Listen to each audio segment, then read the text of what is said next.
Hi hello नमस्ते, कसे आहात सगळेजण. आज आपण बनवतोय शेवभाजी. शेवभाजीची रेसिपी खूप सिंपल आहे आणि मी काय सेकंड अँड थर्ड टाईमच बनवत असेल. त्यात मी मस्त जिरे मोहरी टाकून मस्त कांदा परतून घेतला आणि त्याच्यासोबतच मी थोडासा बेसन टाकलेलं आहे आणि बेसन छान त्याला भाजून घेतलं. त्याच्यासोबत टमॅटोची प्युरी टाकली, ते छान एक जीव करून घेतलं.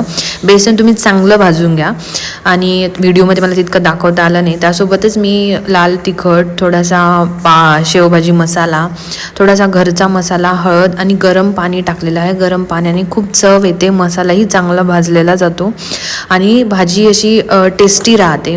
थोडंसं तिला असं छान मसाला शिजवून घेतला, त्यात कस्तुरी मेथी घातली आणि त्याला थोडंसं शिजायला ठेवलं. त्यात स्वाद तुमच्या अनुसार पाणी टाका. नंतर वरतून मी शेव टाकले आणि अशा प्रकारे आपली भाजी तयार आहे.